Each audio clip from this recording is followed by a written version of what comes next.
Hi, everyone. I'm going to get started here. So I'm Dr. Olivia Shrieky. I'm owner and director of Collaboration Practices. And I started this training section of the company to help people navigate complex situations using evidence-based practices. Um, Also, this webinar is part of a series of webinars supporting organizations that are affected by reductions in funding.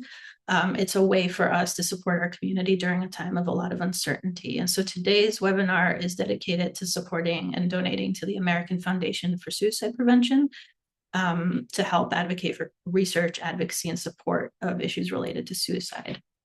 We're really lucky to have Dr. David Jobes here today, professor of psychology at the Catholic University of America.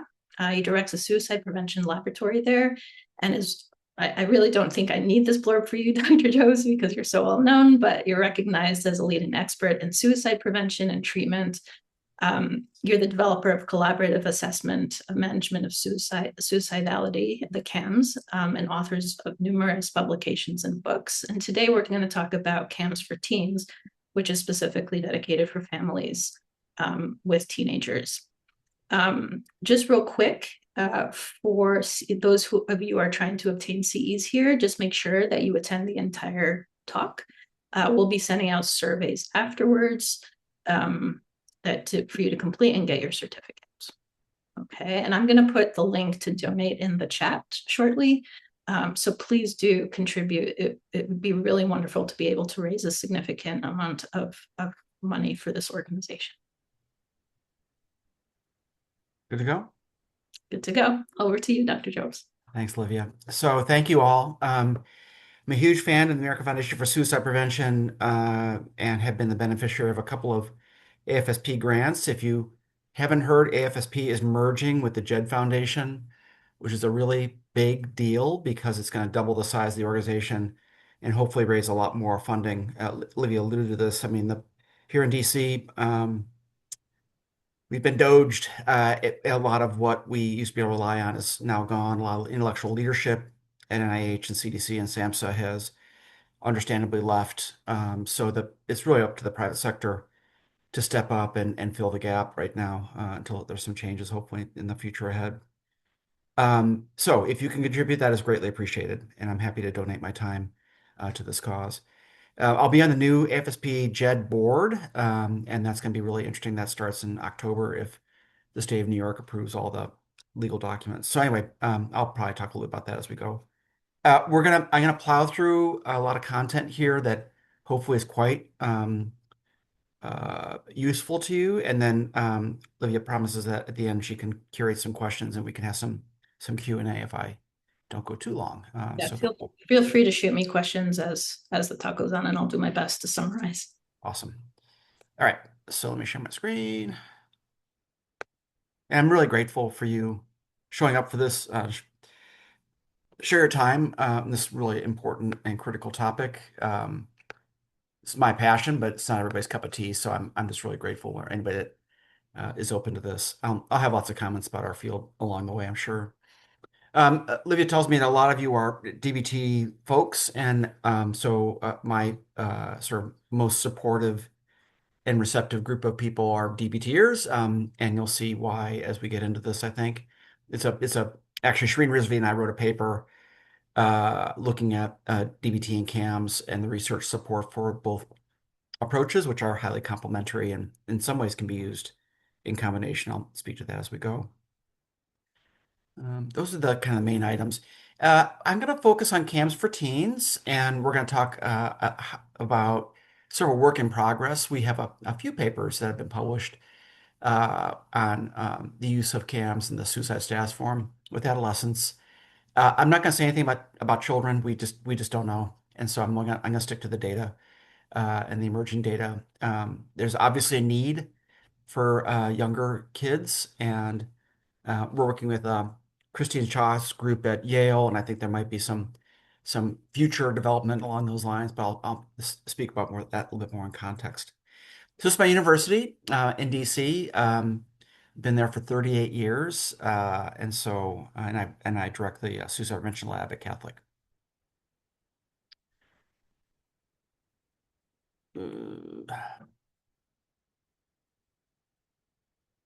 All right. These are my disclosures.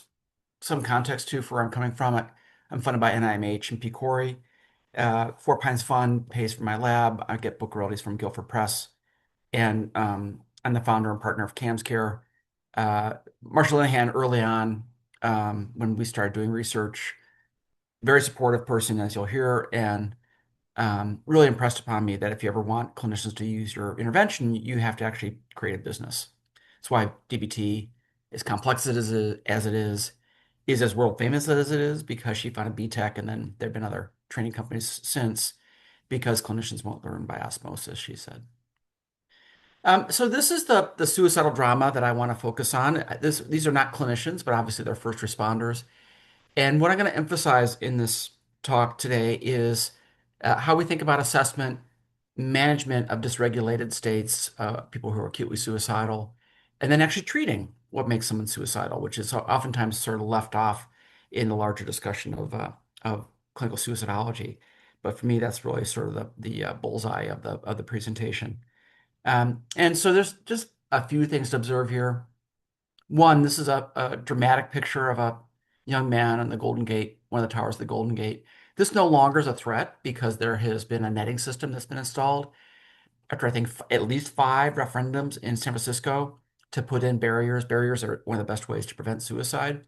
But people kept voting it down because it's the Golden Gate, it's the gateway to the West. So we actually now have a system that prohibits somebody from falling if they jump off, they're caught in a net, and then there's a little trolley that brings them to the terminus of the bridge, and they can be rescued. So suicide deaths off the Golden Gate have plummeted.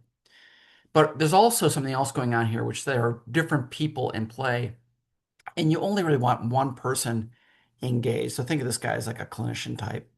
And then you have other people who are like looking for the Coast Guard, and people are gonna be backup, and Channel 4 shows up, so you gotta keep them away. So everybody has a role to play in saving lives, and that's your front desk people. The When we work in process improvement projects, it's the housekeepers. It's everybody has a role to play in suicide prevention. So that's meant to be sort of an idea to take from this slide.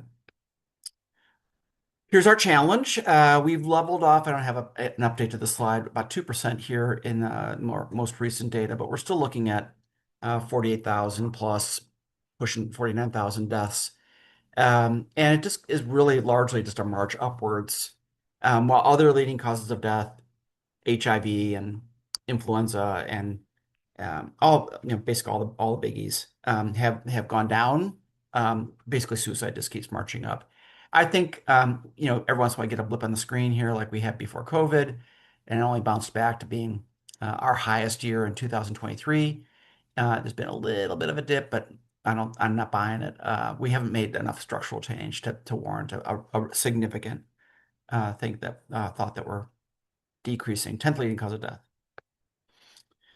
This is the thing I tend to go on a lot about. I do a lot of policy work. I'm here in DC. I was chair of the Public Policy Council for AFSP for many years. I'm still a special consultant to the Public Policy Council. We had a forum just in May. Jamie Raskin, who's my congressman, has proposed a bill with Don Bacon from Nebraska as co-sponsor, called the Stop Suicide Act. We introduced this back in 2024, and then the election turned out as it did. There wasn't much of an appetite to actually do things that would help people. So, but now we think the stars have realigned, and there's the idea of the Stop Act is time has been revisited. So I can talk about that later when we get to that discussion. But I just want to impress upon you that we've got a much bigger problem than the deaths, in my view. And those are the iceberg of people, including for our purposes today, 2,600,000 adolescents who are reporting to SAMHSA in the last 30 days, I've had serious thoughts of suicide. And put together with the adults, that's a really, really big population of people. It is, in my mind, the biggest challenge we face in suicide prevention. And yet, people are very focused on the deaths. I get that. They're focused on the attempts. Yep, 1.7 million attempts. That's a lot of attempts. But 16.9 million people are saying, I am suffering so much in the last 30 days, and I'm thinking about killing myself. And the field, in my view, really ignores behavior. So in the National Health Service of the UK, you can get DBT from the NHS, the NICE guidelines, but only if you make attempt. And so if you have serious thoughts of suicide, you get supportive counseling. Supportive counseling doesn't really help with suicide risk. So you're operantly conditioning basically people to ramp up to getting an evidence-based intervention like DBT. It makes no sense. And my sort of standing argument is if we were better at identifying the iceberg under the water and treating them there, fewer would go on to make attempts and fewer would go on to die by suicide. I say this all the time at board meetings and at policy things and task forces, and people are like, uh-huh, and it doesn't really sink in. Maybe you guys will be the outlier. It really is a lot of people who are suffering. And I become much more focused on suffering than just preventing suicides. I still want to prevent suicides, but I'm not an absolutist. I really think if we decrease suffering, it would make a big difference, and that's to me our biggest challenge in the field. All right. So in my spare time, this is what I love to do. I love to read about the history of the field because I just find it fascinating. There's a huge literature on how we got to where we are, and so I try to consume this as much as I can. And I'm a student of history. I really do probably would have been a historian if there was any sort of future in it, but I really am struck by centuries really of efforts to address abnormal behavior that mostly was conceptualized as possession, demonic possession, or the devil, or evil spirits. And every major world religion has a form of exorcism. The Catholics are famous. Here's a form of Catholic waterboarding, but here's a pane glass window of Jesus driving the devil out of this man's mouth. But Judaism, Shintoism, they all have ritual exorcism because they didn't know what else to do. And so they ascribed aberrant behavior. And then what they also did was sort of out of sight, out of mind. They really didn't want people that were behaving bizarrely to be something that we had to sort of look at or see because it made us uncomfortable. So they were considered deviants, and they were locked up in dank cellars, and there was really nothing that we would even think remotely that looks like treatment. Bloodletting, pervasive, didn't help anybody for anything as far as I can tell. Trephination, drilling a hole in the cranium, certainly not therapeutic, definitely left a mark. But people didn't know. They didn't know what they didn't know. They really wanted desperately to do something.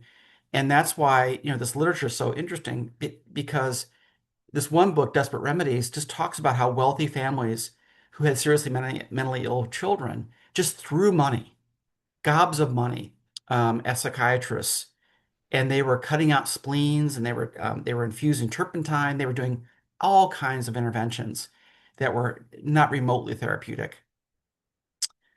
This guy, John Baptiste Poussin, was actually a patient in France, and he was hired by Dr. Philippe Pinel at Salpêtrière, which is a very famous mental institution outside of Paris. Here's a picture of um, Philippe Pinel ushering in the era of what's called moral treatment. This actually never happened. Pinel's son commissioned this to be done because he wanted his father to be famous. But Pinel really was a innovative psychiatrist, but he hired Poussin to be a consultant because Poussin was really the one to say, take these people out of their chains. Let's listen to Rousseau. Let's listen to the progressives and think of these people not as deviants, but as people who are vulnerable and suffer. The asylum movement was meant to then be a kind of a sanctuary to protect people from the vicissitudes of culture and society. But we don't think of asylums at all as sanctuaries. We really think of them as warehouses. And this propagated throughout Western Europe and then came across to our country. And we have the Kirkbride plan, which many of these sort of Gothic, spectacular hospitals, I think there's 300 plus of them, in the US and abroad, was, emphasizing light and air, and many of them are quite beautiful. The best one is the Trans-Allegheny Lunatic Asylum in West Virginia, where they've restored a unit to its original glory. It's a beautiful setting, definitely embraced the idea of moral treatment. But by the time they closed it down, there were 3,000 patients in a 300 patient facility. So these things were not therapeutic. And intervention was mostly around control, electrifying the entire body before ECT became a little bit more focused, and over time became a little bit less devastating and in many ways therapeutic. Singulotomies and lobotomies, most infamous being this guy, William Freeman at GW, George Washington University, was a psychiatrist who would just drive around here on the East Coast in a station wagon. They'd line up 15 patients and he would tap an ice pick looking type instrument into the orbit of the eye and then swish around the prefrontal cortex. And dramatic behavior change, lo and behold. Patients stopped biting themselves. They stopped assaulting staff. They were quite docile. It was seen as a miracle. Freeman campaigned to have himself get a Nobel Prize for his innovative work. And these procedures were done into the 1970s and were probably never. All I'm saying is we can look very judgmentally down our noses at these early interventions, but they did the best they could with what they had. But it left a mark.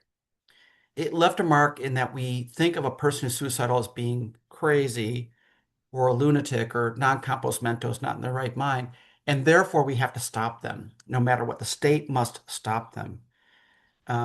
Suicide be a sin against God or a sin against the king. The family should be punished for this, for this injury to the crown. And so it left its mark in terms of a carceral controlling, making somebody bend to our will, even quite physically and literally, until they came to their senses and they no longer be suicidal. And so that's a problem. And I'll share why it is in a contemporary sense momentarily. So these are some Kirkbride plans.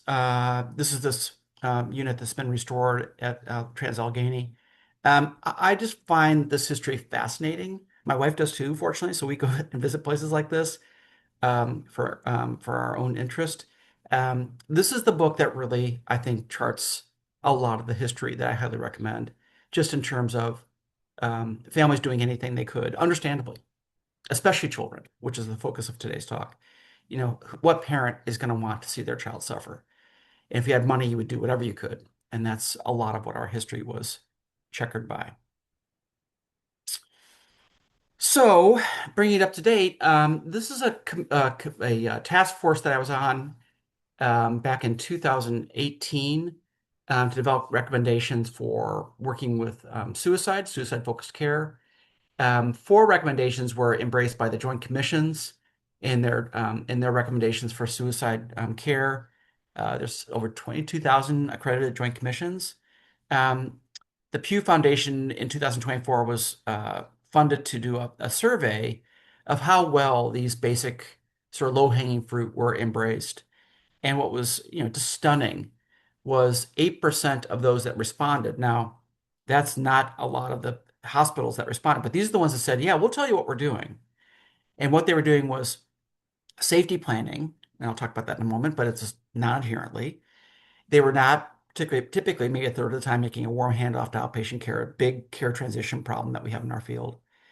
Carrying contacts, which has evidence, was done maybe a third of the time. And lethal means safety, like a bridge barrier, or securing a firearm, or a stash of pills, was done 28% of the time. And if you look at all four of these, sort of straightforward evidence-based approaches, only 8% were doing all four.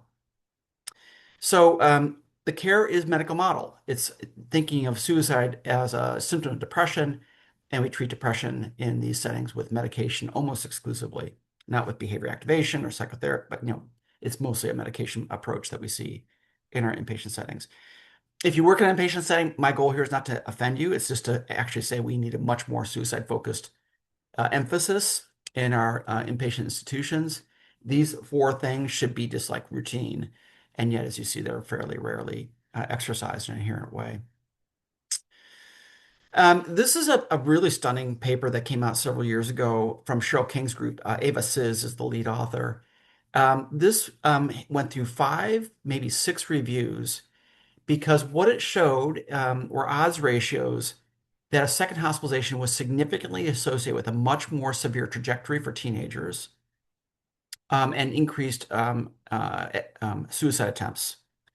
And the reviewers just didn't want to believe the data. So they wrote it and rewrote it and rewrote it and rewrote it. And finally it got published. But there were reviewers that just didn't want to accept that hospitalization, even in a correlational way, could be associated with an iatrogenic effect. But if you have tried to hospitalize somebody lately, with exceptions, there's always exceptions to everything I'm saying, you've probably seen it not be that as therapeutic as you would otherwise wish it would be. So I tend to embrace a common sense approach and do a lot of writing and sort of policy stuff, and I blog and stuff like that, about simple ideas that they're evidence-based and that you don't have to get, tremendous amounts of specialized training, emphasizing screening and acute management. I at least try to introduce people to treating what causes suicidal ideation behavior and the idea of follow through and follow up. And yet we have this Carol, I'm blocking her last name, the mindset lady, Carol Dweck at Stanford would talk. We have a fixed mindset about hospitalization.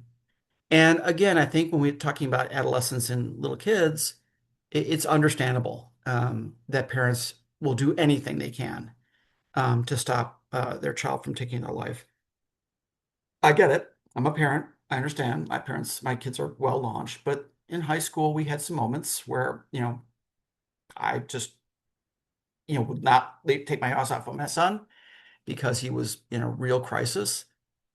So the problem is that the things that we think to do, like call the police or go to the emergency department or have somebody hospitalized for 4 or 5 days, or if you have great insurance, maybe for a week, the data really shows that it actually probably increases the risk.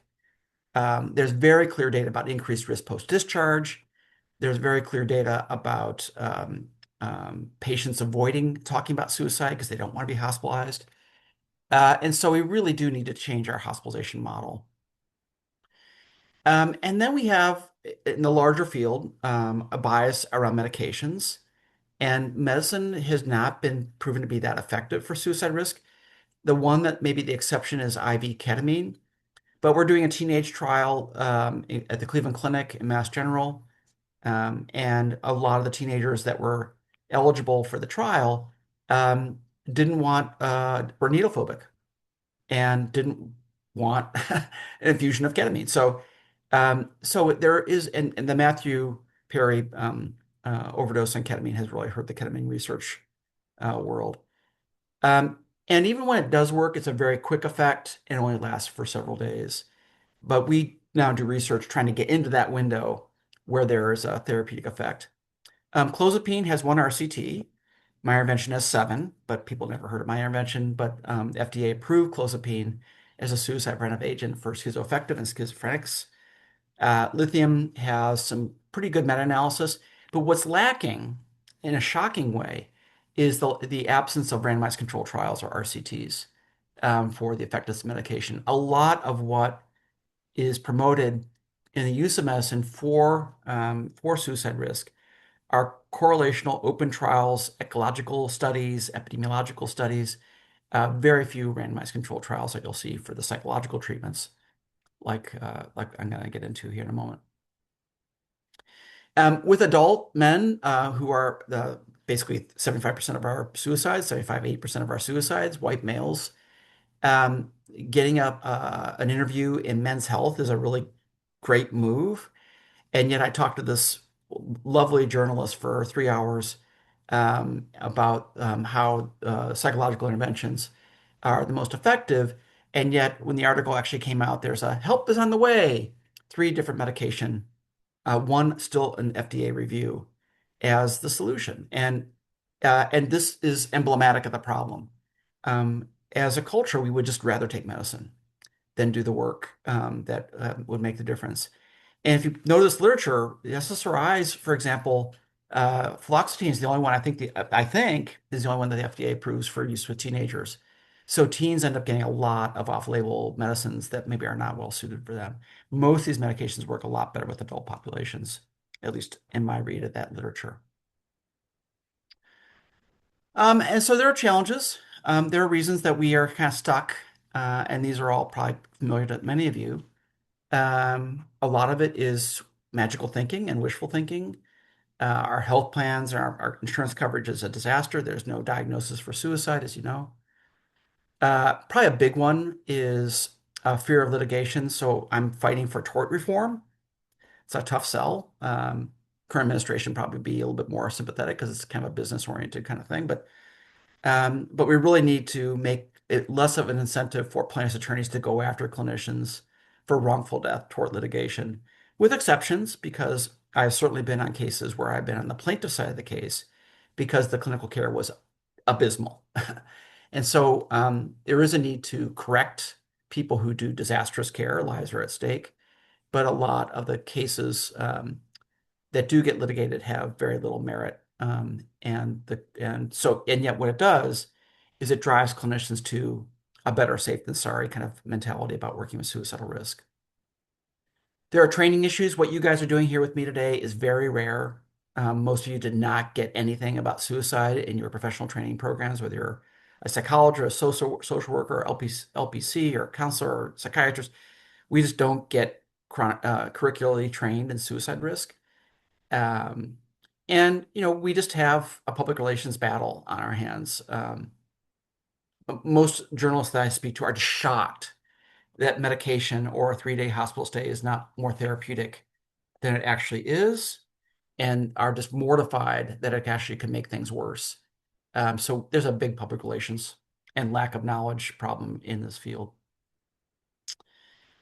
What's good news in my mind is start with Marsha Linehan, who was really the first major figure to talk about her own lived experience, but all these other folks who have come along to say, yeah, I suffered and I was hospitalized and I was given ECT and I was made to take medication and hospitalized against my will. I mean, a lot of folks now have given testimony to what has been our industry standard as being fundamentally iatrogenic and not helpful.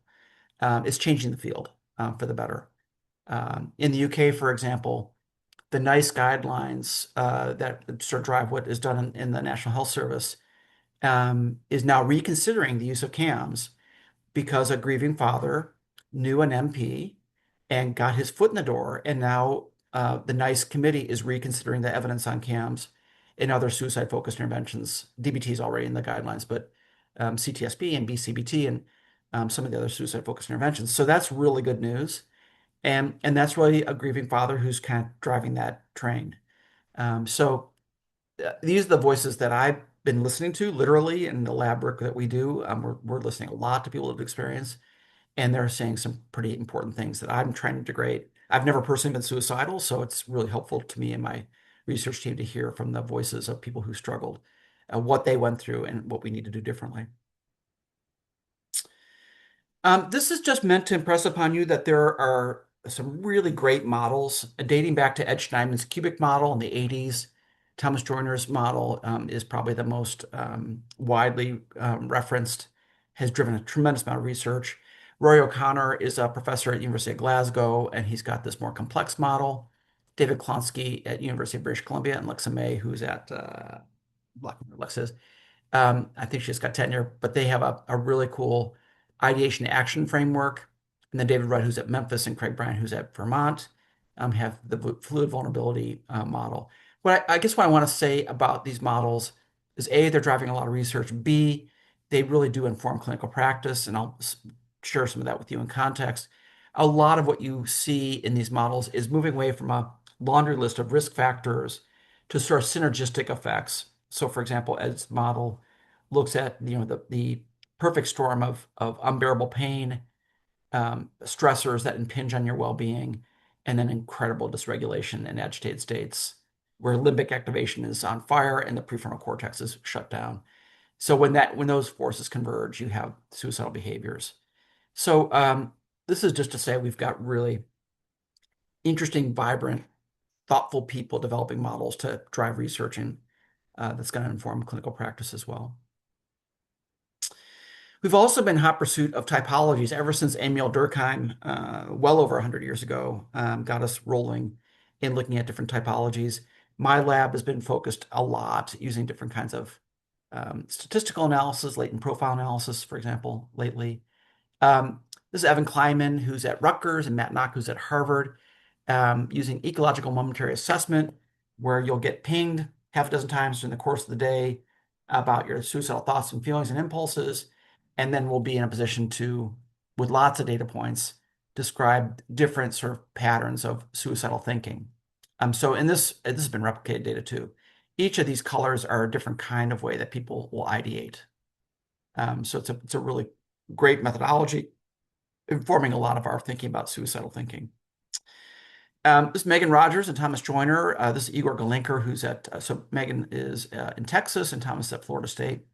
They developed a diagnosis called acute suicidal affective disturbance, or ASAD, which is a possible candidate. I think Igor Galinker's suicide crisis syndrome is probably going to be carry the day. Igor's at Mount Sinai psychiatrist, and I think there's going to be sort of a combining. We really do need a diagnosis.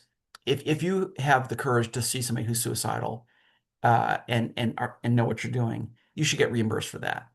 You shouldn't have to give them adjustment disorder or depression to warrant your suicide-focused care. One of the things that drives me crazy is one of the most effective things in DBT, as many of you know, is phone coaching, for which you don't get reimbursed typically. So we need to look at our CPT codes. There's just a need for a lot of change in healthcare delivery. So this is me a long time ago, looking exactly the same, not really, but really identifying in a very crude early way that people that are suicidal and go into treatment don't all turn out the same. They actually have different outcomes. And I had the temerity to say that, maybe we could get to a day where we have what I was calling prescriptive treatments, that there would be different treatments for different kinds of suicidal states. And one of my reviewers called it our pipe dream and was very insulted by this notion. I persevered, the paper got published, and now we're at a point where prescriptive treatments actually is a thing. And I'll speak to that towards the end of the discussion. So, clinically, the ball gets rolling when we are doing screening. And screening is controversial, believe it or not. There are people who are telling us we shouldn't screen. There are facilities and places where they overscreen. At Fort Hood, where I did a lot of research and work over the years with the U.S. Army, there was a social worker that told me in one of the warrior resilience units that the soldiers were asked about suicide risk over 32 times a week. Probably losing your efficacy by sort of saturating your assessment space with too many screens. And yet it's really hard to get the ball rolling, especially if it's a non-psychiatric population, if you aren't screening at all. So I'm in the camp that we should screen. And the major screeners, as you might know, are the PHQ-9, the Columbia Suicide Severity Rating Scale, and the ASQ. These are the most widely used because they're free and they're available on the internet. I would discourage you from using the PHQ-9, not because it's not a great depression screener, but item number 9, which is the suicide question, thoughts you're better off dead or hurting yourself, is the suicide question that doesn't ask about suicide. So we did a study that was published in Psychosomatics that showed it just misses too many people that are suicidal. Defeats the whole purpose of a screener. In full disclosure, I'm on the Ask team with Lisa Horowitz, who was recently of NIMH, and now she works at Children's Hospital of Colorado. The ASQ, in my view, is the best constructed from a psychometric standpoint in terms of validity, reliability, predictability, and so forth. I'm a purist when it comes to this. It's one of the reasons I don't like the Columbia as much, but the Columbia is the Band-Aid or the Xerox of the industry. So the Columbia is widely used. And certainly better than nothing, absolutely better than the PHQ-9. But to me, a simpler screener that patients I think like more is the ASQ. And these are all available online. In any event, it gets the ball rolling. And then there are literally dozens, hundreds probably, of suicide-specific assessment tools that are proprietary, which means that clinicians don't use them because they have to pay for them. And what's interesting about that is this whole literature developed by a guy named Paul Meehl, who was a professor at the University of Minnesota, who showed how confident clinicians could be about their gut judgment assessments in comparison to well-constructed tools. In study after study, Professor Meehl showed that actually actuarial assessments are always beat clinician judgment. The exception, of course, is us who are on this call today. So, we really do want to trust our gut.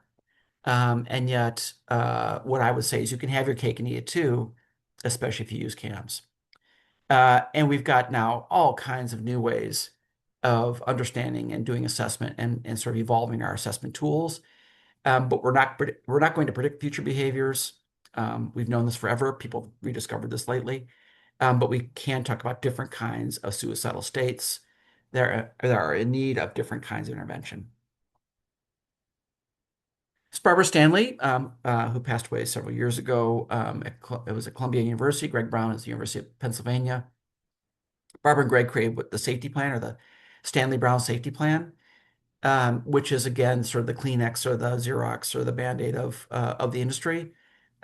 Safety plan type interventions is the term that we use for the sort of to capture all of these first cousins. The one, in my view, with the best data, at least a randomized controlled trial, is something called the crisis response plan developed by David Rudd and Craig Bryan. And then in CAMS, we have something called the stabilization plan. These are all very similar. They have similar ways of kind of identifying risk. One difference, for example, on the safety plan intervention is they talk about lethal means last. In the CAMS stabilization plan, it's the first point of discussion. If we're going to keep you out of the hospital, we got to make sure lethal means are secure. In any event, these are much better for those of you that are still using no harm contracts or having patients commit to their safety, which is coercive, invalidating, and patients hate it. So don't have people commit to their safety. Don't have people sign no harm contracts. They don't work. We have data now that shows that they don't work. To use one of these instead. What's interesting is that the safety plan intervention does not have the best data in terms of randomized controlled trial, has one excellent case control trial with VA patients in I think the Philadelphia VA that was published in JAMA. In any event, these are so much better than no harm contracts that were used and pervasive when I grew up in the field. This is a meta-analysis that came out of Europe several years ago, showing that safety plan type interventions are good at reducing attempt behaviors, but they don't necessarily reduce suicidal ideation. And remember, that's the iceberg. So it's good to reduce attempts, and we're glad about that, but there's too much variability in how these interventions tend to reduce ideation. The crisis response plan that David Rudd and Craig Bryan study has better data on reducing ideation. The safety plan intervention, I don't think has any data at this point. I could be wrong, and there might be a paper I don't know, but for ideation. But it does speak to kind of a bifurcation of sorts that some of our interventions and treatments work for reducing ideation and others work for reducing attempt behaviors. There's very few that actually do both, which is sort of interesting, and we can sort of think about that when we get to discussion. No patient that you see shouldn't know about 988 or the crisis lifeline, where you text home to 741 741, or something about lethal means safety. The most common lethal means safety intervention is called CALM, or the Counseling on Access to Lethal Means. This is developed by Kurt Michaels and Kathy Barber and J.P. Jameson and I'm blocking our name, a fourth colleague. We're actually doing research with Kurt on Calm because we have data from a study in Seattle that we're doing with Molly Adrian. So we have the first data about the effectiveness of Calm. I can just tell you clinically it works very well. We've seen it. I literally have seen how it works. In any event, all these interventions are interventions for acute states. They're not treatments. So these aren't treatments. They're simply interventions to help people get through a suicidal dark moment where they're out of control, where the prefrontal cortex may be disengaged, where they need to downregulate, especially if they're in a dysregulated, agitated state or they're intoxicated. So, but there are a lot of people that say, "Oh, we did a Columbia and a safety plan. We're good." Like that's it. That's all there is to do. That's a great start. It's certainly better than what probably most clinicians do, and yet it's not treating anything. So that's why it's really important to sort of at least do these. If you're not using these out of this webinar, you should at least start using some of these resources. In our study at Fort Stewart with the U.S. Army, we had a soldier who had a stash of pills back at the barracks. The clinician literally stopped the session, had her go back to the barracks and bring her pills in. And she was now immediately much less at risk. by virtue of turning over a stash of pills. Nobody needs this much medication in their home or their barracks. Really, lethal means safety and securing, especially firearms in our country, but also medications or ropes or what have you, a loose doorway on the top of a dormitory. All of those things are really important to actually literally prevent suicides from happening. So if you're not familiar with this literature, I've been sort of alluding to it, but there's about 120 RCTs, randomized controlled trials, on the treatment of ideation and behavior. There might be more, but this is sort of a very sort of select level. And what we know is that there's no support for Ron Kessler published one study with veterans that showed for a very small subgroup there might be a therapeutic effect of an inpatient study, of an inpatient hospitalization. But mostly there's no support, and there's lots of evidence that there's increased risk post-discharge. There are a handful of treatments with a single RCT in need of replication. For example, mentalization-based therapy has only been replicated by the Bateman-Fonagy group, as far as I know. So if we raise the bar to the highest level of randomized controlled trials, which gets us to causality, replication of the same findings, and then a really important third leg, which is independent validation by somebody who is not the person that invented the intervention, then we have the cream of the crop, and that's this group of treatments. DBT, by far, number one. Two forms of suicide-focused cognitive therapy called CT-SP and BCBT. CAMS, which is going to be a major focus here in a second, had the best evidence. So I literally have written a paper called One Size Doesn't Fit All. We need all these treatments and more if we're going to meaningfully decrease suffering and save more lives and prevent attempts. This is my Marshall Linehan dedication slide. She was the one who really got after me at a conference in Switzerland to start writing grants, which you can see I'm super excited about. And also convened a series of conferences that she held in Seattle, where basically most of the leaders of contemporary suicidology would attend, and we would learn about RCTs, we'd learn about grant writing, we'd learn about methodology, and she really changed the field. I mean, she single-handedly, in her indomitable way, changed and transformed the field. And this is my little personal shout out. I mean, to get the Marshall Linehan Award from Marshall Linehan, certainly a peak experience in my career, but also she was just incredibly generous, as she was with the entire field, and certainly towards me personally in the work and research that I've done. I always say, I said to Livia when I first got on here, DBTers are always like the most receptive people to the CAMS approach because her fingerprints are all over it. So DBT has well over 24 RCTs, by far the most robust. But as you guys know, many of you know, super complicated treatment. It's a team treatment. There is no individual DBT, even though people say they do DBT. So it's by far got the best behavioral data. One could argue that it doesn't really reduce ideation because Marcia didn't care about ideation. She'd say you could reduce ideation by looking at somebody cross-eyed. That's not true, but that's what she used to say. Really, what you are looking at in DBT is the best treatment for reducing self-harm and attempt behaviors by a lot, with validation and independent validation. I mean, with multiple RCTs and independent validation. DBTA, this is a group out in the West Coast, Elizabeth McCauley and Joan Arsano and Molly Adrian, amazing team that did this incredible study with Marcia as well. A good study. Most of the effects occurred in the course of the trial, and the outcome data, if I recall the literature, the effects kind of went away pretty quickly after the treatment ended. Lars Mellem in Oslo, Norway, has by far the best adolescent DBT trial ever. No one's ever been able to replicate what Lars did. So I think a lot of you might know that this is not for everybody. And they have sort of crafted a way of working with parents in a way that I think seems very compelling. But I'm going to spend a lot more time on this because it's just one of the proven treatments. But I think the adolescent data is not comparable to the adult data. This is the late Dr. Aaron Beck. Tim and Greg Brown, who are at Penn, developed a cognitive therapy for suicide prevention, published in JAMA 2005. They invented this thing called the HOPE kit, which we use all the time in CAMS. showed a 60% a 50% reduction in attempt behaviors compared to usual care. That was then replicated by David Rudd doing a variation on this phasic treatment developed by Tim and Greg called BCBT. It's since been further studied by Craig Bryant, who's at Vermont. So David and Craig are close collaborators. A second edition of their Guilford Press book is going to be pending in the next year. A really uh, important finding was a 60% reduction in attempts for soldiers at Fort Carson in Colorado, beating Beck and Brown. But there's also been a replication at Dartmouth, I think it's Dartmouth. Yeah, Dartmouth, of inpatient version of BCBT.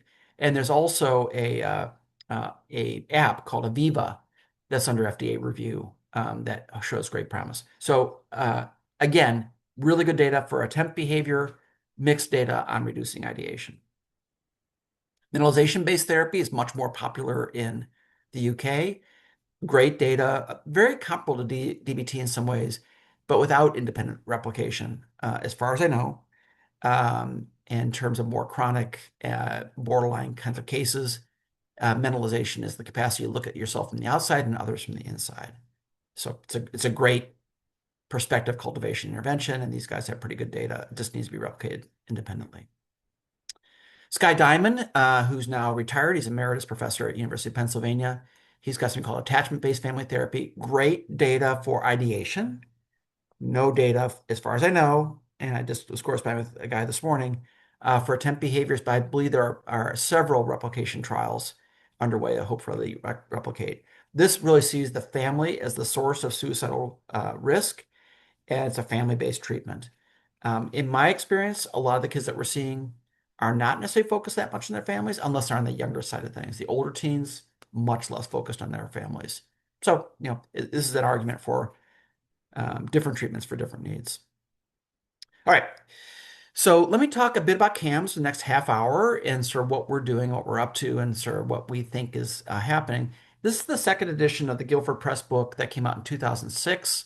The third edition came out in 2023. There's over 70,000 published copies of this book. It's not in the hundreds of thousands like Marsha's book with Guilford, but it's definitely a bestseller. And it approaches suicide risk as a framework and not as a new psychotherapy. So CAMS emphasizes empathy and collaboration and honesty, and we're focused on suicide like a dog with a bone. The goal here is to form an alliance with the patient in this collaborative seating arrangement, and to have them articulate what they say makes them consider suicide. And we call those drivers. So that's a really different novel approach to CAMS, is that we treat the things the patient says makes them want to kill themselves, which seems kind of obvious or intuitive, but is not necessarily for everybody. What guides the process is something called the suicide status form. So in the first session, there's a SSF, and you're not expected to see this, but if you're interested in CAMS, you can get access to them pretty readily. The first page is completed in the patient's hand. So in this case, a teenager is writing out these different quantitative and qualitative assessment variables. It takes about 20 minutes. We know that just completing the first page is a therapeutic assessment experience. We published a paper 2 years ago that this experience is therapeutic. The next page is then still saying side by side, the clinician taking over, looking at risk and warning signs, to then move to a treatment plan designed to keep somebody out of the hospital. So the explicit goal in CAMS and standard CAMS, unless it's being used on an inpatient basis, is to keep somebody out of the hospital. But to do that, we have to have a thoughtful stabilization plan, secure lethal means, different problem-solving strategies, ways to decrease the isolation. We stole from DBT the idea of therapy interrupting behavior, what we can do about that. Treatment doesn't work if people don't come. And then we have the patient identify two problems, in this case, self-hate and interpersonal betrayal, that are going to be the focus of treatment. These are the drivers. And we have goals, and then we rattle off half a dozen interventions for each of these drivers. And patients really feel hopeful when you can treat the things that make them suicidal, whether that's with behavior activation, or it's with insight, or with medication, or group, or couples therapy, whatever, family therapy. We can treat these problems pretty readily. A lot of you all went to school. You know how to treat these problems. Then there's an additional page of documentation. To be crass, this is the best way to stay out of court litigation because the documentation is what really drives lawsuits. So we have mental status exam, we have a diagnostic ICD or DSM diagnosis, we have a stability rating, and then we have your case notes.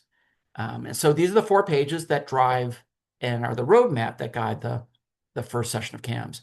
Patients always get a copy of their SSF or they take a picture on their phone so they have ready access to it. So there's no mystery in terms of what's going on in their treatment. When they come back, we have a shorter interim version of the SSF. We have the core assessment. We'll sort of craft up your stabilization plan, and we might spend half the session treating trauma and the other half talking about your conflict with your parents. You know, we just treat the drivers within those sessions, and at the end of those sessions, we have a treatment plan update. So every CAM session, there is a quick assessment, and at the end, a treatment plan update, and then this additional documentation. Okay, so we have 3 consecutive sessions where the overall risk as the patient rates is a 1 or a 2. They're managing the thoughts and feelings and they're behaviorally stable for 3 sessions. They're considered resolved, and we bring CAMS to a close. So it's not a light switch, it's a rheostat. And we are changing the patient's relationship to suicide. They can still have the thoughts, but if they're managing the thoughts and feelings and they're stable, then we are good to go for 3 sessions. And this is held up quite well clinically, conceptually, and also in terms of the research. So that is the model. And within that model, you can do whatever treatments you see fit. COVID comes along, can't sit next to your patient, can't sort of have them fill out the thing, so we can do this online. We do this all the time. There's a San Diego trial, a national trial showing CAMS can be very effectively administered 100% online. The SSF is very much easier to read. There's a fillable version that you can get if you get the Guilford Press book, and that's made available for then DoxyMe or Zoom or whatever secure platform that you have. We are in the process of getting in all of the major EMRs. So in the default menu, there should be an SSF that you can use for most of the settings that a lot of you might work using these major electronic medical records. So this is why I critiqued the first 10 minutes was to start this idea that a person who's suicidal belongs in the hospital, that you treat the disorder to get rid of the symptom of suicide and use a no harm contract. This is the model I learned growing up. This is a different model. You know, sitting with the patient, looking through their eyes at suicide, deconstructing it. Who, what, when, where, and why is this person suicidal? Tracking that. Patients always get a copy of their SSF after every session, or they can take a picture. Because we want to understand if you're depressed and that makes you suicidal, what are you depressed about? And people will say, I'm being bullied online. My parents are breaking up. That people will say, I want to kill myself because I'm anxious. What are you anxious about? I'm anxious because I get harassed at school. You know, people are depressed and anxious about things. It's the things about which that we focus and target in CAMS to understand how it is that you think suicide is your solution to get your needs met and to solve your problems. And if we can deconstruct that and treat what makes you suicidal, then perhaps you don't have to take your life. And we have the ambition to actually pursue a life worth living, as Marcia would say. So adherence to CAMS and to get multi-million-dollar grants from NIH and the DoD and the VA, you really do need a way to establish adherence. So CAMS is a philosophy of care. We're empathic of suicidal states. We never shame or blame. We're collaborative in all aspects of the intervention. We're honest and transparent. Patients always get a copy of their SSF, so everything's transparent. It's a therapeutic framework, so you can be a psychoanalyst and use CAMS, or you could be a primal screamist. We don't care as long as you're treating drivers in whatever methodology. We prefer that you use things that actually work, but as long as you treat the drivers with what you know to be true. We try to keep somebody out of the hospital, and we aspire to be flexible and non-denominational.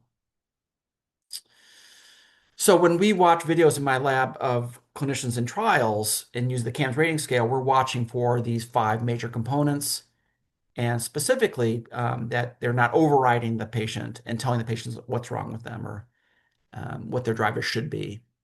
Um, and uh, and so we can, with pretty good adherence and good inter-array reliability, give clinicians feedback about meeting these sort of broad constructs. But within this, there's a lot of flexibility as to how clinicians individually use CAMs. Um, so we're focused on management, we're focused on drivers, we're focused on life worth living. These ideas are kind of catching on, to be honest. The CAMS rating scale is what we use to ensure that people are using the intervention with adherence. This was really impressed upon me by Marcia and Greg Brown, the importance of adherent to sort of broad concepts. And then what's really cool, if you've been at this for 40 plus years like me, is to start seeing papers being written about your intervention. This is a paper in Belgium about self-determination theory in CAMS that I just happened to come across. That was really exciting. Here's a paper about motivational interviewing in CAMS. Here's a paper that was published in The Lancet that manages to describe all sort of the major ideas of CAMS without citing CAMS. So if that happens, drives you a little bit crazy when that happens. These are good friends of mine who's like, oh yeah, we forgot to mention CAMS. But the point is, not to be petty, is that these ideas are compelling. And to me, a great compliment is somebody saying, oh, you haven't invented anything new. This is just good social work, or this is just skilled nursing, or being a good psychologist. Fine. But so many people are not good in this way. They're controlling, they're shaming, they're invalidating. They want to get rid of these patients, not treat them. So that's my big beef. We have data that the SSF is valid and reliable. There's an original college student trial with average age being 19 years old. We replicated that in the Mayo Clinic with an adult population. Amy Brausch replicated the core assessment with a Kentucky sample of inpatients. Average age was 13. So we've always heard that you need to dumb down the SSF because adolescents and kids won't understand it. That is not the case. Amy's study clearly showed that teenagers can understand these constructs. And if they don't, they'll ask you, what does it mean? What do you mean by psychological pain? Oh, well, it's kind of like how you suffer and struggle in your mind. It's not like breaking your leg. It's like something that's going on emotionally for you. Oh, and they can figure that out. So we feel really like we've got robust psychometrics on the core assessment that's administered in every session of CAMS.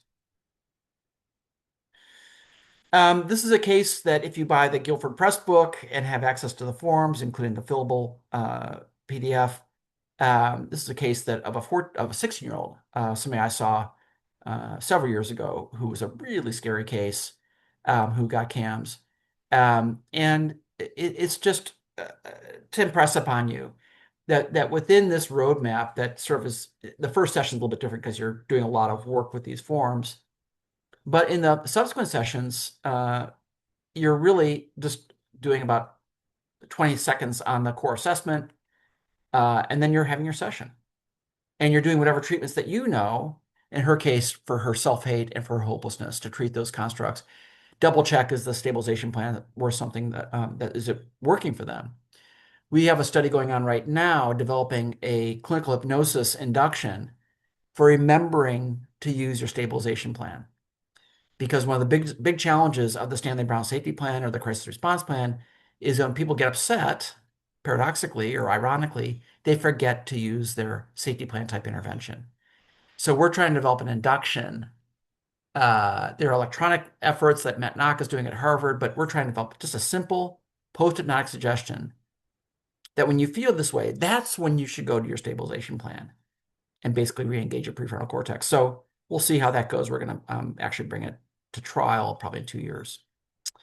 In any event, we really want people to use their stabilization plans, and we really want to treat their problem drivers. And as you see here, there's CBT, behavioral activation. There's insight-oriented psychotherapy, a hope box. There are different interventions. And to me, the more interventions that you can list, the more hope you instill. That there's more than one way to treat this problem. I don't like SSFs where I see CBT, CBT, CBT. We really like to see multiple interventions because it means that there's lots of different ways to treat the issue that's putting your life in peril. And then after the session, here's the additional documentation. This meets all the requirements for HIPAA. So this can be your medical record. You don't then have to make a separate medical record progress note. You can just use the SSF. It's completely HIPAA compliant. It meets all the requirements under the privacy rule for appropriate medical record documentation of a progress note. Then, if your overall risk is a 1 or a 2, and your thoughts and feelings are being managed and you're behaviorally stable for 3 consecutive sessions, we deem you to be resolved. You may become suicidal again, or you may still have the thoughts, but you're stable. And that's the goal of CAMS. So we send you on your way with the outcome disposition and a final documentation that is about your case. So again, patients always get copies. We've had patients make notebooks and bring them into the final session, and the clinician, signs off on it or what have you. We had a case in the VA where a patient brought in our piece of art with all her SSF related and cancer related treatment. That doesn't always happen, but it does impress upon you that these are more than just documents. These are things that actually drive a philosophy of care that patients really like. We have multiple trials of patients saying, I like this treatment. I feel heard. We have data now that parents like this treatment. It makes me feel more hopeful. So that's the kind of data that we love to see. I won't belabor this, but there's a ton of data in support of CAMS. The ones with stars have control groups, but they're not randomized. The original work in CAMS is with college students, so we know with older adolescents that CAMS is effective. We have now 3 different adolescent publications with teenagers. So Molly Adrian's trial, Jennifer Vergara's trial, and then Amy Rausch's trial, which it's not really a treatment trial, but it's a SSF trial. This is a meta-analysis, mostly with adults, of 9 CAMS trials. These are all the significant effects. If you are familiar with forest plots, if you're rooting for CAMS, you're looking for the squares to be on the right-hand side in comparison to usual care. The one exception here, these are mostly usual care. This one is a DBT trial in Denmark, where CAMS actually did remarkably good, or better than expected than DBT. But all of the data trends in favor of CAMS. So the single best effect is increasing hope and decreasing hopelessness. Love that finding. But we see replicated over and over are decreases in suicidal ideation and symptom distress. The big ding against CAMS is that doesn't necessarily reduce attempt behavior or self-harm. It does now. We have that data. And I'll speak to that here in a second. And this is only 9 trials. So my understanding is if the next meta-analysis that has double digits will probably push all these trending data to significance. So these are 7 RCTs. These are all with adults. This final trial here is an inpatient trial in Germany where you got a significant reduction in attempt behaviors post-discharge, which is high risk. Various other trials are underway around the world, literally around the world. And some of these, the Denmark's trials with teenagers. 2 specific trials there with teenagers. One is a ketamine trial at the Cleveland Clinic in Mass General. We're only now recruiting from Cleveland Clinic. This is Amit Anand and Tatiana Falcone. It's a randomization of IV ketamine versus saline with patients getting CAMS before they leave the inpatient unit up to 8 sessions post-discharge. Our big RCT with teens is Molly Adrian's ASSIST trial. This is Molly Adrian and Jeff Bridge. Molly's at Seattle Children's. Jeff is at Nationwide Hospital in Columbus. Greg Brown and Barbara were on this. Barbara since passed away. Elizabeth McCauley are on this trial.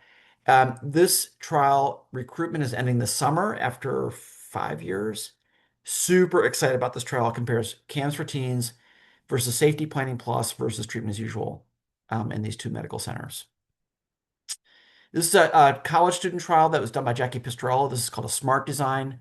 Multiple randomizations, CAMS versus treatment as usual. About half responded at that level. And then a second randomization to CAMS or DBT.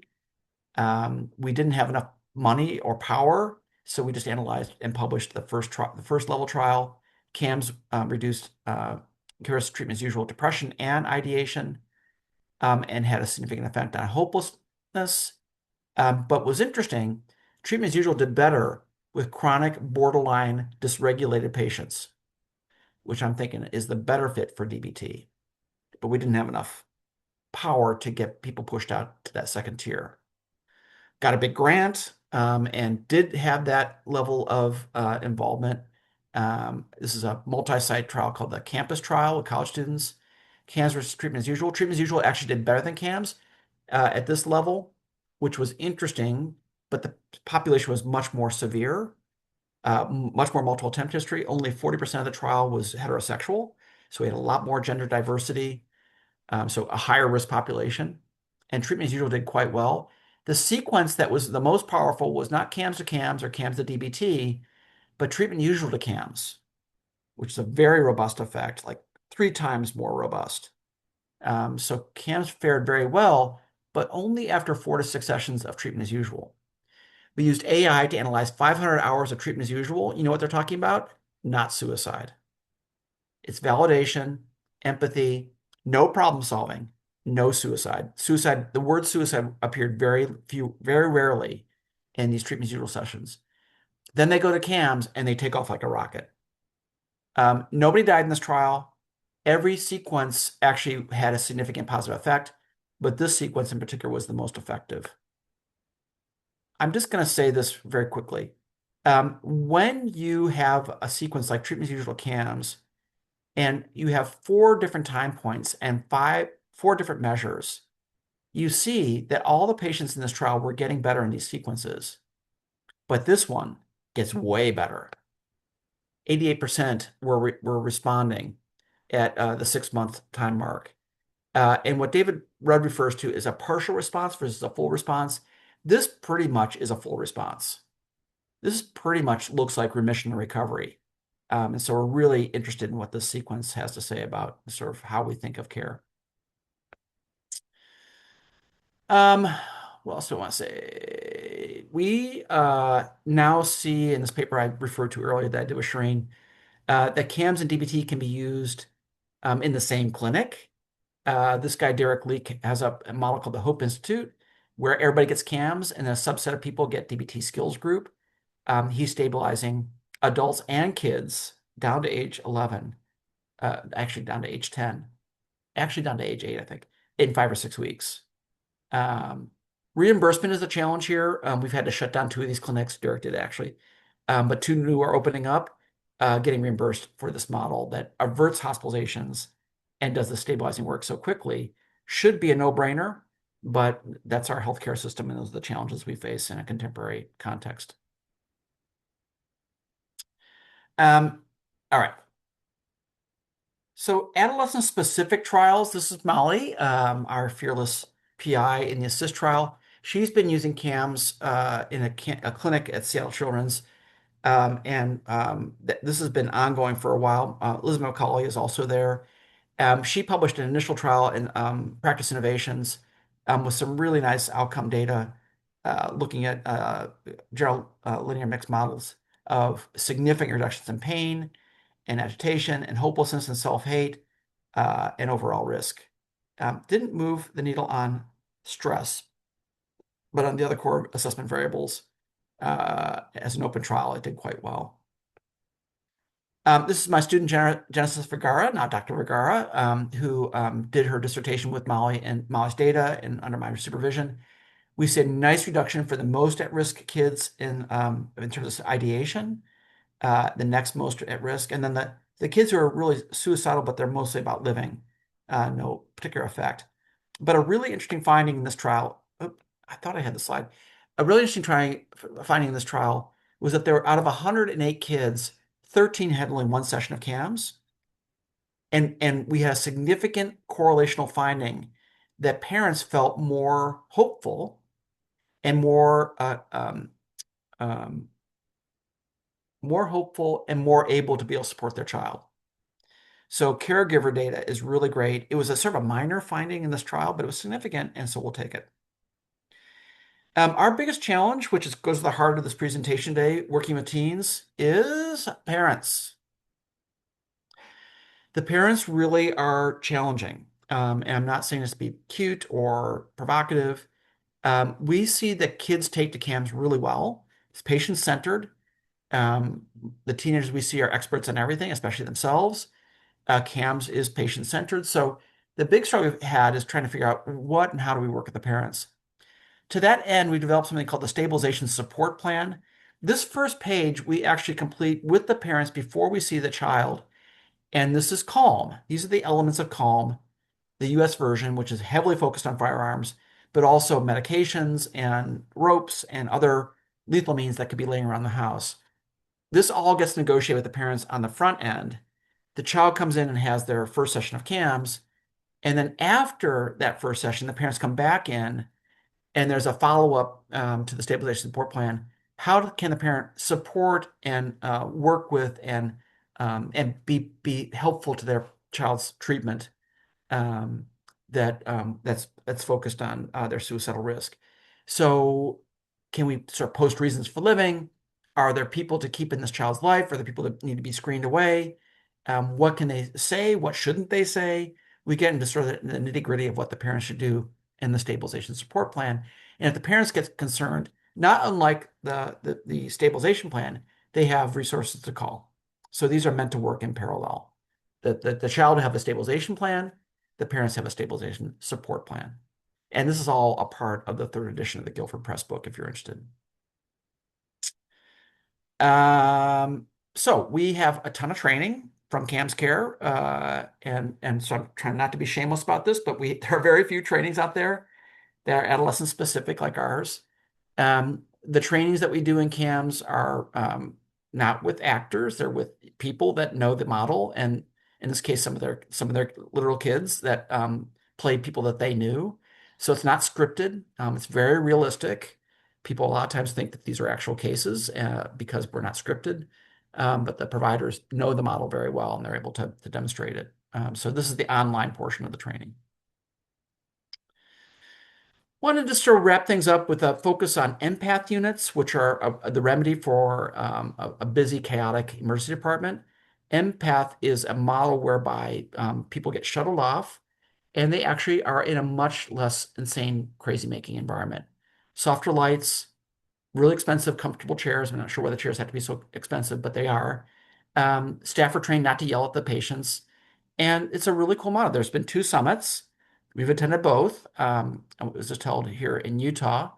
And really, what we're pitching on these empath units is the use of a one-session version of CAMS. This is Ray Tucker and Nick Oakey Frost. This was doctoral dissertation. We're at Our Lady of the Lake with 40% committed against their will. So these are people that don't want to be in treatment. And a pretty significant African American population as well. One session, the first session of CAMS, showed a significant reduction in symptom distress and a significant increase in motivation to live. One session, 100% delivered by students. 100% delivered by graduate students in training with Ray under his supervision. So our argument is we should be using CAMS BI with empath units in a single session model, and we are. There's about a half a dozen studies now looking at the single session one. The one I'm probably most excited about is with Christine Shaw at Yale, but also Tatiana Falcone at Cleveland Clinic. So, in my mind, this is the natural marriage that you would use an empath unit plus CAMS brief intervention to have a meaningful impact. Morale on these units is sky high because clinicians feel like they're doing something effective, and patients like it. You're averting hospitalizations, which is always in the patient's best interest. And there's an evidence-based intervention that you can use that patients like. Even without CAMS-BI, there's very clear evidence that empath units have a therapeutic sort of impact on patients and their families. So this is Morgan Reed. She is the lead author of a paper that's under review. We just got the proofs, or not the proofs, we got the first feedback back. This is the research team, variations of a research team that we've been working at now for years, trying to really look at underserved populations and the use of CAMS brief intervention. This is the paper that we got to revise and resubmit. Short of an outright acceptance, we got a very positive review. So we're looking forward to this getting published in Pediatric Emergency Care. Only 23 patients, it's a feasibility trial after all, that met criteria. 20 were included in the sample. 87% completion. Very few refused. Very none returned to the ED in 3 months follow-up. Um, Strong patient engagement, and we also got a signal for caregivers, feeling that they're better able to work with their child for virtue of one session in the emergency department at Children's Hospital in Atlanta. So really exciting developmental data that we're looking forward to getting published soon. Tatiana Falcone, she's a psychiatrist at Cleveland Clinic, child and adolescent psychiatrist. She got a grant with the MQ Foundation to do a pre-post imaging study with the fMRI and MEG techniques of CAMS-4Teens. She also got a grant internally to do a CAMS brief intervention versus a Stanley Brown safety plan, one session intervention, randomized controlled trial for adolescents at the Cleveland Clinic. We have recently published a paper on the neural correlates of suicide risk. This is like really sort of at the cutting edge. One of the big things in the MQ study is Tatiana is very keen to study the sort of the neuroscience of hope, which is a really cool idea. Marsha taught me that if you want people to use your invention, you have to develop a company, and we have. And so this is CAMS Care. You can Google it and run it down if you're interested. We have not increased our training fees in 12 years, so it's very affordable. And we have a menu of options for training. People have different learning styles, and so if you're interested, look this up and check it out. People can read the book, copy out the forms, or get access to the PDFs and go with that. Other people need a demonstration video, plus a day of role play training, plus some consultation calls to become designated CAMS trained or ultimately become CAMS certified. At the end of the day, what we really need is a mental health task force, but that's not happening politically. So what we're going to do in the meantime is really think about how do we do stabilization planning, lethal means safety, and care and contact. And what we have are interventions that are effective, and the flexibility of CAMS means it can be used at all levels. In many ways, the tail that wags the dog of what happens is money. Inpatient hospitalization is not going away, but it's by far the most expensive, and that's problematic these days. But the goal should be evidence-based care that's least restrictive and cost-effective. That's really what we need. So we know that when clinicians work with this issue and have confidence, patients are more hopeful. So that's really the takeaway. Why DBT is so effective is because clinicians believe in the treatment. The patients feel that. It changes their brain chemistry. Same thing happens in CAMS, and there are 2 studies to that effect. So this was not this guy's day to die. He was rescued that day, and 20 years later gave this CHIPS highway patrolman, Kevin Briggs, an award for his work in suicide prevention. They're my pals, and they are on tour. If you ever get a chance to see Kevin Briggs and Kevin Berthia talk about this day and talk about their work in the field, it is absolutely worth the price of admission. So that's my lab, the group at ND here in DC, and thank you so much for your time, and hopefully we can now, I've got 13 minutes for Q&A. Yeah, thank you so much. So there are a few questions that are not very different from each other. So I'm going to try to start from the most general. So one question was, is there a separate book or manual for CAMS-4Teens specifically? Nope. There really isn't. And that's why Amy's study was so important, was people were saying, oh, you can't do this with adolescents. And yeah, we can. And so we've got, data to that effect. And I can just tell you, because I watch videos all the time of these adolescents in the especially the assist trial, they take it like a duck to water. They like being focused on. They like what they say having be what counts. The parents come at the end of the sessions, and but the child is the main event. I'll tell you, when we first got the grant, there was a big argument, frankly, about CANS being so patient-centered. And we discouraged the use of what I call backdoor communications with the parents. And they didn't want to have a discussion of lethal means in front of the child. And I was like, I always have that discussion in front of the child. I want to model how important it is for the home environment to be protected. Well, they're going to find out things that they don't know about. Do you know adolescents? Have you ever had a teenager? They know everything.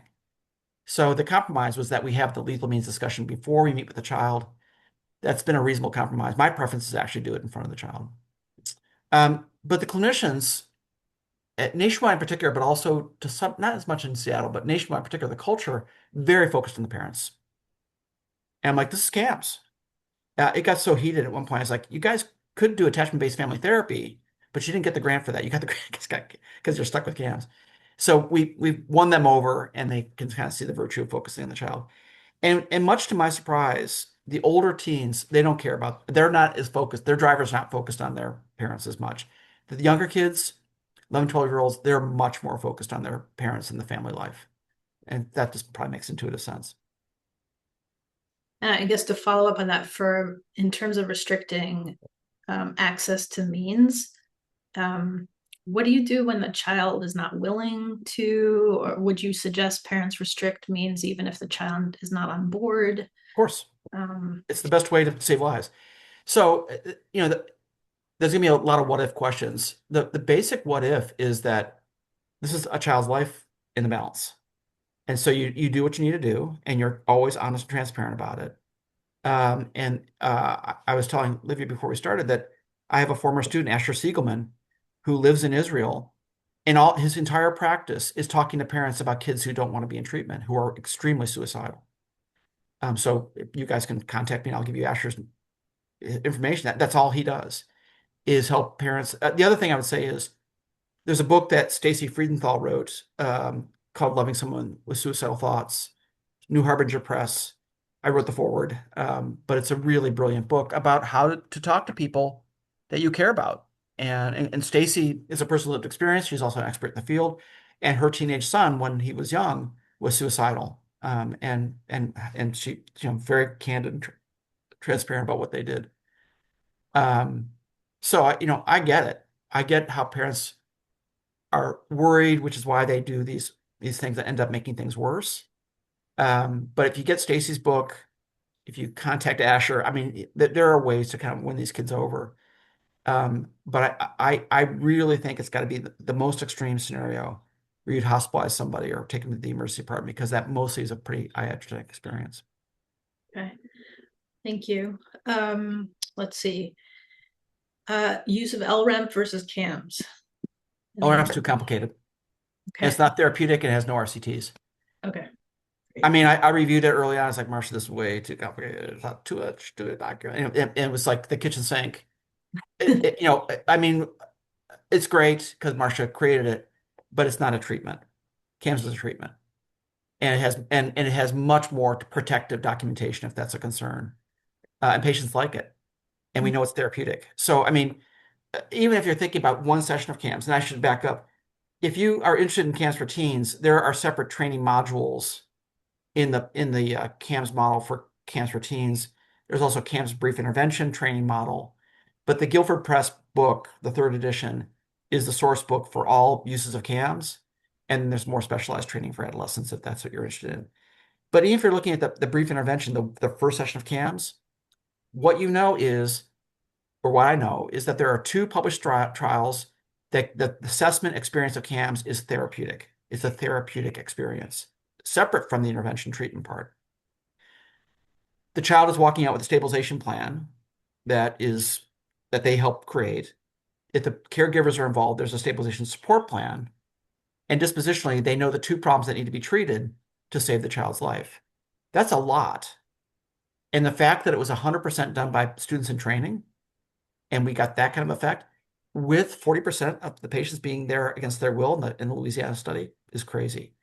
The study we did at Showa in the emergency department, over 90% of those kids were making their first outpatient appointment after that intervention. In the wild, that's like 18-20% make that first appointment post-discharge. So it's we've got to get more publications out. So I'm so frantic to get this one rise and resubmit out because we clearly need more published data. But we've seen the effectiveness of CAMS in Molly's shop in Seattle, and in other facilities, Denver, for example, the CU system in Children's Hospital in Denver, and others. There's about 5 or 6 really active places using CAMS-4Teens. Let's see. Another question was someone heard a presenter talk about suicide related to firearms, and they reported that within 5 minutes a suicide crisis passes. Do you have any thoughts on that? And is that a way to motivate people to hang in there through a crisis? I mean, that certainly is a reason to get the firearm out of reach. Is that acute crises with extreme dysregulation and loss of prefrontal control it doesn't last forever. And if the method is right there, that's one of the biggest arguments for lethal means safety. Do you have any thoughts on the best way to talk to administrators about the iatrogenic effects in simple terms? I mean, there's a scoping review from Australia. I mean, there's just evidence. So and the Pew Foundation paper is just devastating.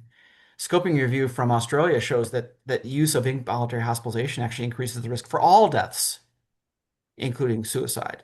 It's just not good. And that's not shocking when you think about a typical inpatient stay, where the modal stay is probably 2 days. People are not necessarily treated very well by nursing staff. Again, I don't mean to offend anybody. And has a hospitalization ever saved a life? Maybe. There's no evidence, there's no RCT. I mean, Marsha always wanted to do an RCT where you take high risk individuals and randomize them to an inpatient stay and to outpatient care, suicide focused care. But ethically, that study can never be done. What we do know is that there's increased risk post discharge by a lot, and that's been replicated around the world. So you just have to think about what's going on in an inpatient unit. It's mostly, according to uh, the survey research, it's mostly like two groups that patients don't find helpful and a lot of medication. And a lot of these medicines don't kick in until well after the discharge. And then just a whole lot of magical thinking that something must have happened therapeutically in that 5 or 6 day stay, other than really pissing the kid off and putting the family, with a $50,000 hospital bill. I mean, it's just, again, I started out in inpatient unit. We do work in inpatient units. That German trial is one of my favorite trials. It's an inpatient setting, but we need to do suicide-focused care, and we're just not doing that. Even these simple ideas, like people being discharged where there are firearms just in the home and not being asked about that. That's crazy, and that's what the data shows. So it's really maybe just doing a little bit of research around the sort of the big papers that show that what we think is effective is wishful thinking, and the data shows it's not. Do you know if schools are doing what someone asked about incorporating CAMS into schools or mobile crisis Yeah, units? there's going to be a webinar on CAMS Care does free webinars every quarter, and Kurt Michaels and Amy Brausch are doing a webinar. So if you go to the CAMS Care website, I think we're about to post it. It's going to be end of July. They were just co-editors of a journal on school-based suicide prevention and the use of CAMS in school-based settings. Kurt Michaels and Amy Brausch are sort of the leaders in that. A group out in Oregon just got an NIH R01 to use CAMS in an RCT out in Oregon in schools. So yeah, there's a foothold there, and schools are a great place to intervene. I wrote the foreword for that special section. It's a really incredible contribution to literature. So go to the CAMS Care website. There's many webinars that we've done that are free and downloadable, but this one's coming up on schools at the end of July. Okay. One repeated question was, would you be willing to share the slides or at least a reference list? People are really interested in the articles. I can share with Livia a PDF of the edited version of the slides. The reason I don't offer that on the front is that people don't pay as much attention. That's research based. People pay much more attention when they don't have the slides in advance. So I'm happy to send Livia a copy, and then Livia, if you can get that out to the folks, that'd be great. Of course.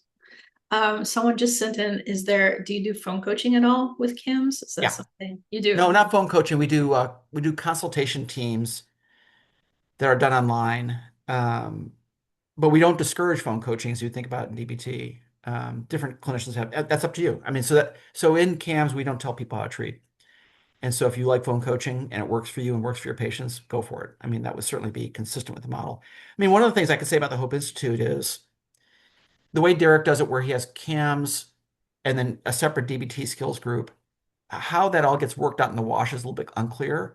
you can use CAMS as a framework and then bring in DBT skills or chain analysis or different kinds of DBT stuff in within a CAMS model, and then be completely consistent with our approach to it. And I think very much in something along the lines. I mean, that's why Shireen and I wrote this paper together, is that they're sort of an. I mean, one of the arguments for using CAMS and DBT, CAMS is by far the best treatment for ideation and symptom distress and misery. DBT is the best intervention for chronicity and self-harm and intent behaviors. If you're using both of them, you're really coming to the waterfront. I think that's our time. I put in the link for donation again in the chat. Please do send. Please donate. Yeah, please don't hesitate. Dr. Jones, thank you so much for doing this. We really appreciate it. And Thanks, this was Olivia. wonderful. Thanks for coming, folks. Thank you. Take care.